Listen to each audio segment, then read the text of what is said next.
Chapter 7, in which Kanga and Baby Roo come to the forest, and Piglet has a bath. Nobody seemed to know where they came from, but there they were in the forest, Kanga and Baby Roo. When Pooh asked Christopher Robin, "How did they come here?" Christopher Robin said, "In the usual way, if you know what I mean, Pooh." And Pooh, who didn't, said, "Oh." Then he nodded his head twice and said, "In the usual way, ah."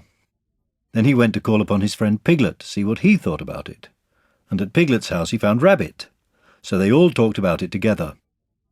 "What I don't like about it is this," said Rabbit. "Here are we, you, Pooh, and you, Piglet, and me, and suddenly—" "And Eeyore," said Pooh. "And Eeyore, and then suddenly—" "And Owl," said Pooh. "And Owl, and then all of a sudden—" "Oh, and Eeyore," said Pooh, "I was forgetting him." "Here we are," said Rabbit very slowly and carefully, "all of us. And then suddenly we wake up one morning, and what do we find? We find a strange animal among us. An animal of whom we have never even heard before. An animal who carries her family about with her in her pocket. Suppose I carried my family about with me, in my pocket. How many pockets should I want?" "16," said Piglet. "Well, 17, isn't it?" said Rabbit. "And one more for a handkerchief. That's 18. 18 pockets in one suit. I haven't time." There was a long and thoughtful silence, and then Pooh, who had been frowning very hard for some minutes, said, "I make it 15. "What?" said Rabbit. 15 what? "Your family." "What about them?" Pooh rubbed his nose and said that he thought Rabbit had been talking about his family. "Did I?" said Rabbit carelessly. "Yes, you said—" "Never mind, Pooh," said Piglet impatiently. "The question is, what are we to do about Kanga?" "Oh, I see," said Pooh. "The best way," said Rabbit, "would be this. The best way would be to steal Baby Roo and hide him. And then when Kanga says, 'Where's Baby Roo?' we say, 'Aha!'" "Aha!" said Pooh, practising. "Aha! Aha! Of course," he went on. "We could say, 'Aha!' even if we hadn't stolen Baby Roo." "Pooh," said Rabbit kindly, "you haven't any brain." "I know," said Pooh humbly. "We say 'Aha!' so that Kanga knows that we know where Baby Roo is. 'Aha!' means, 'We'll tell you where Baby Roo is if you promise to go away from the forest and never come back.' Now don't talk while I think." Pooh went into a corner and tried saying, "Aha!" in that sort of voice. Sometimes it seemed to him that it did mean what Rabbit said, and sometimes it seemed to him that it didn't. "I suppose it's just practice," he thought. "I wonder if Kanga will have to practice too, so as to understand it." "There's just one thing," said Piglet, fidgeting a bit. "I was talking to Christopher Robin, and he said that a Kanga was generally regarded as one of the fiercer animals. I'm not frightened of fierce animals in the ordinary way, but it is well known that if one of the fiercer animals is deprived of its young, it becomes as fierce as two of the fiercer animals, in which case, 'Aha!' is perhaps a foolish thing to say." "Piglet," said Rabbit, taking out a pencil and licking the end of it, "you haven't any pluck." "It is hard to be brave," said Piglet, sniffing slightly, "when you're only a very small animal." Rabbit, who had begun to write very busily, looked up and said, "It is because you are a very small animal that you will be useful in the adventure before us." Piglet was so excited at the idea of being useful that he forgot to be frightened any more, and when Rabbit went on to say that Kangas were only fierce during the winter months, being at other times of an affectionate disposition, he could hardly sit still, he was so eager to begin being useful at once. "What about me?" said Pooh sadly. "I suppose I shan't be useful." "Never mind, Pooh," said Piglet comfortingly. "Another time, perhaps." "Without Pooh," said Rabbit solemnly as he sharpened his pencil, "the adventure would be impossible." "Oh," said Piglet, and tried not to look disappointed. But Pooh went into a corner of the room and said proudly to himself, "Impossible without me. That sort of bear." "Now listen, all of you," said Rabbit when he had finished writing, and Pooh and Piglet sat listening very eagerly with their mouths open. This was what Rabbit read out. Plan to capture Baby Roo. 1. General remarks. Kanga runs faster than any of us, even me. 2. More general remarks. Kanga never takes her eye off Baby Roo, except when he's safely buttoned up in her pocket. 3. Therefore, if we are to capture Baby Roo, we must get a long start, because Kanga runs faster than any of us, even me. C1. 4. A thought. If Roo had jumped out of Kanga's pocket and Piglet had jumped in, Kanga wouldn't know the difference, because Piglet is a very small animal. 5. Like Roo. 6. But Kanga would have to be looking the other way first, so as not to see Piglet jumping in. 7. C2. 8. Another thought. But if Pooh was talking to her very excitedly, she might look the other way for a moment. 9. And then I could run away with Roo. 10. Quickly. 11. And Kanga wouldn't discover the difference until afterwards. Well, Rabbit read this out proudly, and for a little while after he had read it nobody said anything, and then Piglet, who had been opening and shutting his mouth without making any noise, managed to say very huskily, And afterwards? How do you mean? When Kanga does discover the difference? Then we all say, Aha! All three of us? Yes. Oh. Why, what's the trouble, Piglet? Nothing, Said Piglet. as long as we all three say it. As long as we all three say it, said Piglet, I don't mind, he said. But I shouldn't care to say, aha, by myself. It wouldn't sound nearly so well. By the way, he said, you are quite sure about what you said about the winter months? The winter months? Yes, only being fierce in the winter months. Oh, yes, that's all right. Well, Pooh, you see what you have to do? No, said Pooh, not yet, he said. What do I do? Well, you just have to talk very hard to Kanga, so as she doesn't notice anything. Oh, what about? Anything you like. You mean like telling her a little bit of poetry or something? That's it, said Rabbit. Splendid. Now, come along. So they all went out to look for Kanga.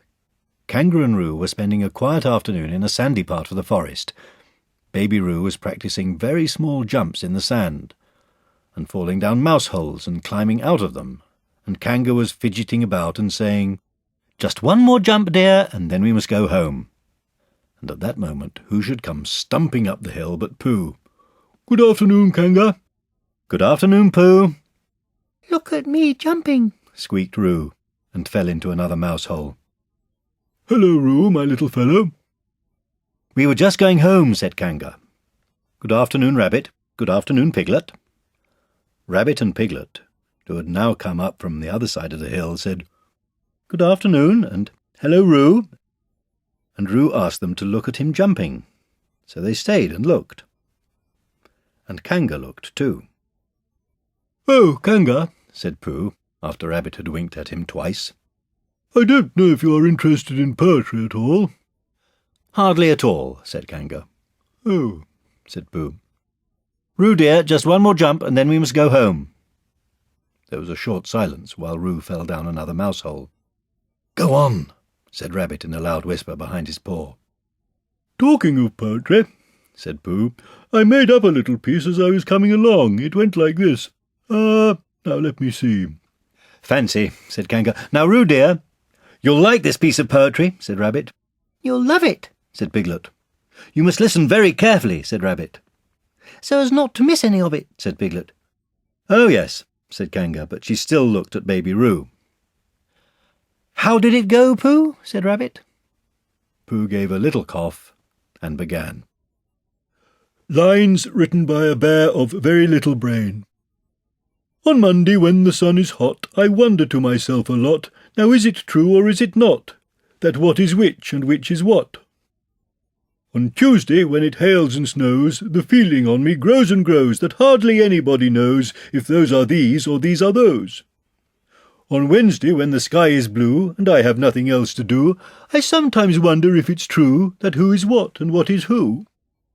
On Thursday, when it starts to freeze, and hoarfrost twinkles on the trees, How very readily one sees that these are whose, but whose are these? On Friday— Yes, it is, isn't it? Said Kanga, not wanting to hear what happened on Friday. Just one more jump, Roo dear, then we really must be going. Rabbit gave Pooh a hurrying up sort of nudge. Talking of poetry, said Pooh quickly, have you ever noticed that tree right over there? Where? Said Kanga. Now, Roo. Right over there, said Pooh, pointing behind Kanga's back. No, said Kanga. Now jump in, Roo dear, and we'll go home. You ought to look at that tree right over there, said Rabbit. Shall I lift you in, Roo? And he picked up Roo in his paws. I can see a bird in it from here, said Pooh. Or is it a fish? You ought to see that bird from here, said Rabbit, unless it's a fish. It isn't a fish, it's a bird, said Piglet. So it is, said Rabbit. Is it a starling or a blackbird? Said Pooh. That's the whole question, said Rabbit. Is it a blackbird or a starling? And then at last Kanga did turn her head to look. And the moment that her head was turned, Rabbit said in a loud voice, In you go, Roo! And in jumped Piglet into Kanga's pocket, and off scampered Rabbit with Roo in his paws as fast as he could. Why, where's Rabbit? Said Kanga, turning round again. Are you all right, Roo dear? Piglet made a squeaky Roo noise from the bottom of Kanga's pocket. Rabbit had to go away, said Pooh. I think he thought of something he had to go and see about suddenly. And Piglet? I think Piglet thought of something at the same time, suddenly. Well, we must be getting home, said Kanga. Goodbye, Pooh. And in 3 large jumps she was gone. Pooh looked after her as she went. I wish I could jump like that, he thought. Some can and some can't, that's how it is. But there were moments when Piglet wished that Kanga couldn't. Often, when he had had a long walk home through the forest, he had wished that he were a bird. But now he thought jerkily to himself at the bottom of Kanga's pocket, If this is flying, I shall never really take to it. And as he went up in the air, he said, Ooh! And as he came down, he said, Ow! And he was saying, Ooh! Ow! Ooh! Ow! Ooh! Ow! All the way to Kanga's house. Of course, as soon as Kanga unbuttoned her pocket, she saw what had happened. Just for a moment she thought she was frightened, and then she knew she wasn't, for she felt quite sure that Christopher Robin would never let any harm happen to Roo. So she said to herself, If they are having a joke with me, I will have a joke with them. Now then, Roo dear, she said, as she took Piglet out of her pocket. Bedtime. Ha-ha, said Piglet as well as he could after his terrifying journey. But it wasn't a very good aha, and Kanga didn't seem to understand what it meant. Bath first, said Kanga in a cheerful voice. ha-ha, Said Piglet again, looking around anxiously for the others. But the others weren't there. Rabbit was playing with baby Roo in his own house, and feeling more fond of him every minute, and Pooh, who had decided to be a Kanga, was still at the sandy place on the top of the forest, practising jumps. I'm not at all sure, said Kanga in a thoughtful voice, that it wouldn't be a good idea to have a cold bath this evening. Would you like that, Roo dear? Piglet, who had never been really fond of baths, shuddered a long, indignant shudder, and said in as brave a voice as he could, Kanga, I see the time has come to speak plainly. Funny little Roo, said Kanga, as she got the bath water ready. I am not Roo, said Piglet loudly. I am Piglet.